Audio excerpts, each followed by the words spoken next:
Let's talk about Robert F. Kennedy Jr., a figure who has sparked considerable debate and controversy in recent years.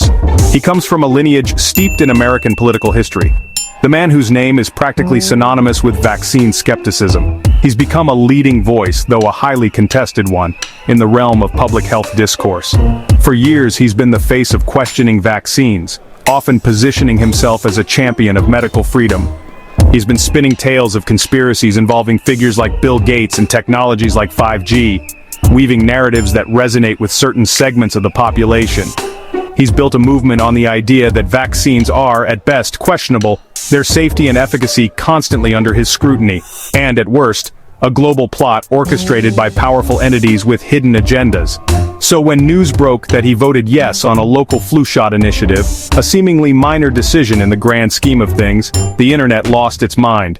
The reaction was swift and widespread, a digital firestorm of confusion and disbelief. This wasn't a grand policy, a sweeping piece of legislation that would reshape the healthcare landscape. Just a proposal to encourage flu shots for community health workers, those on the front lines of public health. For a man who's called for Dr. Fauci's prosecution, a figure he has relentlessly criticized, you'd expect a hard no, an unwavering stance against anything vaccine-related, but he voted yes. A single affirmative vote that sent ripples through the political landscape. The anti-vaccine crusader backed a flu shot measure. The irony was palpable, a stark contrast to his established public persona. It was like finding out your vegan friend just won a hot dog eating contest. A head-scratching moment that defied easy explanation. Supporters and critics alike were stunned, struggling to reconcile this action with his long-held beliefs. Was it a mistake, a strategic move, a calculated attempt to broaden his appeal, or had he genuinely changed his mind, experiencing a shift in perspective? The fallout was instant. The political repercussions reverberated across the spectrum. His base scrambled for explanations, desperately seeking ways to rationalize the seemingly inexplicable vote, while critics reveled in the confusion, seizing the opportunity to question his credibility and consistency. Memes exploded, saturating the internet with humorous takes on the situation.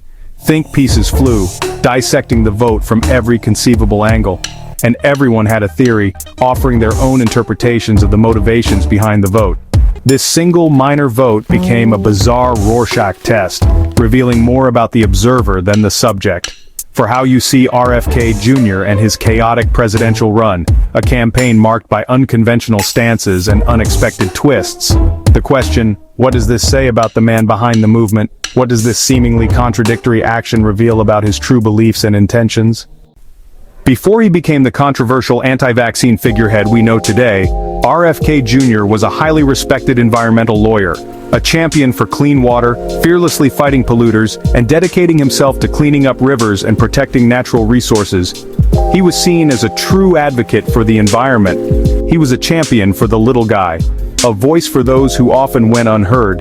He wasn't afraid of taking on big corporations, holding them accountable for their actions, and fighting for justice on behalf of communities harmed by environmental damage. But everything shifted dramatically in the early 2000s, a turning point that would redefine his career and public image. It began when a mother, deeply concerned about her son's autism diagnosis, convinced him that vaccines were the underlying cause. Kennedy then turned his legal firepower on Big Pharma, launching a crusade against pharmaceutical companies. He became increasingly convinced of a widespread cover-up, alleging that the dangers of vaccines were being deliberately hidden from the public. To further his cause, he founded Children's Health Defense, using it as a platform for spreading anti-vaccine rhetoric, initiating lawsuits, and challenging established scientific consensus. Over time, his claims grew more extreme. His rhetoric became increasingly inflammatory. He began directly linking vaccines to autism, despite overwhelming scientific evidence to the contrary. He started specifically targeting figures like Dr. Fauci and Bill Gates, accusing them of promoting harmful vaccine policies. In some of his most controversial statements, he went as far as comparing vaccine mandates to the Holocaust, sparking widespread outrage and condemnation. Despite the controversy, his following grew steadily, fueled by his passionate speeches and unwavering conviction. His anti-vaccine stance became his defining brand, overshadowing his earlier work as an environmental advocate. That's precisely why his recent pro-flu shot vote came as such a shock to so many people. This isn't a politician known for wavering or shifting positions based on public opinion. He built the fence of anti-vaccine sentiment and shouted his beliefs from it for years. For him to suddenly support any vaccine measure, even a flu shot, felt like a profound betrayal of his own carefully constructed identity and the movement he championed. So, what's really going on in RFK Jr.'s head? What could possibly explain this apparent contradiction? Let's zoom in on the vote itself. It wasn't a Senate floor or a debate stage, it was a local board meeting in upstate New York. Kennedy, a board member, voted on a resolution supporting a partnership with the county health department, which included a clause about flu shots for healthcare staff. For most, this was routine, but for the country's most famous vaccine skeptic, it was headline news. The records showed Kennedy voted aye, supporting a measure with a flu shot mandate. Confusion reigned. Was it a mistake? Was the motion's wording tricky? Was it a direct mandate or just support for a partner's policy? The Kennedy campaign was caught off guard, offering no clear explanation. Theories swirled. Accident, strategy, or something else? The truth, as always, was murky. The reaction was chaos. RFK Jr.'s supporters went into denial, crying fake news and conspiracy. Then came the rationalizations. Maybe he had to vote yes for the broader initiative, or maybe it was a secret strategy. Some insisted it was a masterstroke of political chess. Meanwhile, critics in the media had a field day, calling him a hypocrite or an amateur. Memes and headlines mocked the contradiction. The vote exposed the tightrope Kennedy walks. His base wants unwavering opposition, but any hint of compromise throws them into disarray. For opponents, it was proof he's inconsistent. The vote became less about policy and more about whether he's a principled crusader or a chaotic opportunist. The confusion only deepened the mystery of his campaign. So the question on everyone's mind is, why did he do it? What was the motivation behind this seemingly sudden shift? Was it simply a slip-up, a momentary lapse in judgment during a high-pressure situation?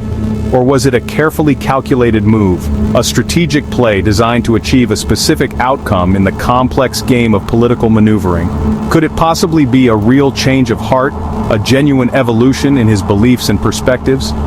Maybe it was just an accident, a simple, unintentional error in communication. Perhaps he just went along with the board, distracted by the constant chaos and demands of a busy campaign. Or maybe, just maybe, it was all part of a larger, more intricate strategy.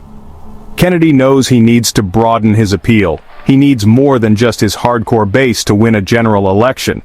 A slightly softer, more nuanced stance on vaccines could potentially appeal to moderate voters, those in the center ground. He could potentially do this without alienating his core supporters, that is, if he spins it just right with careful messaging and damage control. Or stretching the imagination, could it be a genuine shift in his thinking? Has he, perhaps after much reflection, started to genuinely reconsider his previously held views? That seems highly unlikely, especially given how central vaccine skepticism has become to his public persona and political identity. A full reversal on his vaccine stance would be nothing short of seismic, a political earthquake. It would be like the Pope suddenly embracing Buddhism, a truly unexpected and paradigm-shifting event. So, what's the most plausible answer? The most likely explanation for this move? Almost certainly, it's political strategy, pure and simple. It allows him to appear pragmatic and reasonable to new voters, particularly those in the moderate camp. Meanwhile, his campaign can subtly downplay the shift to his loyalists, reassuring them that his core beliefs remain unchanged.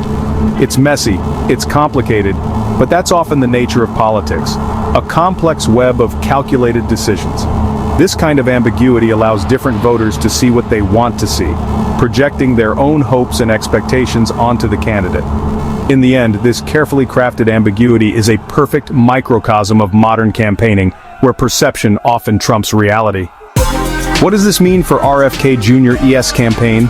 On one hand, it could help him look more moderate, less like a conspiracy theorist, more like a pragmatist. It gives him a talking point to counter accusations of extremism. For undecided voters, it might make him seem more complex and reasonable, but for his base, built on authenticity and principle, it looks like betrayal. Compromise is poison to his movement, inconsistency is unforgivable. The risk demoralizing his most passionate supporters. Whether this helps or hurts depends on how he spins it. This single vote now symbolizes his campaign, chaotic, contradictory, and strangely compelling. Is it a shift, a ploy, or just another twist in a wild political story? Only time will tell.